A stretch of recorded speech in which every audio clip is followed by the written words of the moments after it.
అందరూ నమస్కారం. క్రైమ్ ఎమరెన్స్ అన్నాడు ఈ వీడియో ఇస్తున్నానండి. రాజశేఖర్ కారు పల్టీ కొట్టింది. ఇక్కడ ఓఆర్ఆర్. అజరుద్దీన్ కొడుక చనిపోయింది ORR. I think Komatireddy Venkatreddy అబ్బాయి అనుకుంటా, అతను చనిపోయింది ఓఆర్ఆర్.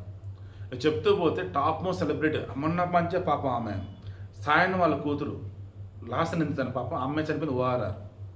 ఇలా చెప్పుకుంటూ పోతే ఓఆర్ఆర్ మీద జరిగిన ప్రమాదాలన్నీ మీరు క్రాస్ చెక్ చేయండి.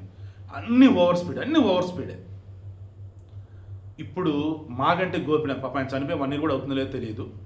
పాపం ఆయన కూతురు ఐ థింక్ పెద్దమ్మాయి అక్షర, చిన్నమ్మాయి దీపరా అండ్ వీళ్ళ ఫ్రెండ్ దుర్గా సాయి అనబడే వ్యక్తి అభిరామ్ రెడ్డి అని ఒక వ్యక్తి, మొత్తం 4. వాళ్ళ ఫ్రెండ్ ఎవరినో సంక్షేమ ఎయిర్పోర్ట్ దించారట. అక్కడి నుంచి సంక్షేమ ఎయిర్పోర్ట్ నుంచి గచ్చిబౌలికి రావాలి, అవుటర్ రింగ్ రోడ్ అట.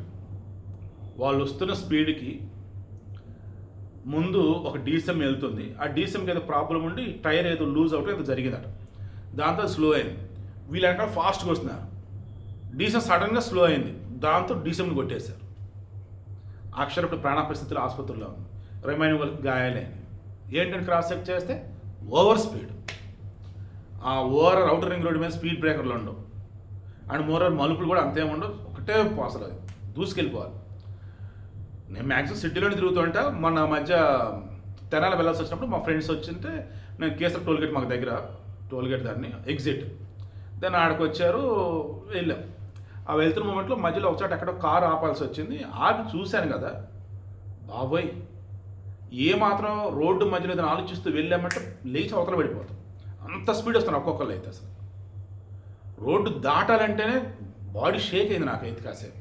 అంత స్పీడ్తో వస్తున్నారు. అంత స్పీడ్ ఏంటారు ఆయన అసలు. ఇప్పుడు ఆ పరిస్థితి ఏంటి అంటే ముందున్నడు పాపం స్లో అయ్యాడు అంతే. వీళ్ళు వెనకాల స్లో అవ్వాలి. స్లో అయ్యే సిచ్యువేషన్ లేదు, అక్కడ కొట్టేశారు. సో దయచేసి ఓవరాల్ అనే కాదు, నేషనల్ హైవే కానీ ఎక్కడన్నా కానీ రోడ్ల మీద వెళ్తున్నప్పుడు కొంచెం చూసిపోండి. ముందున్నవాడు స్లో అయితే మనం బ్రేక్ వేస్తే వాడు గుద్దుకునేటట్టు కాదు, మనం ఆగేటట్టుగా ఉండాలి. అలా వెళ్ళండి ప్లీజ్ అండి.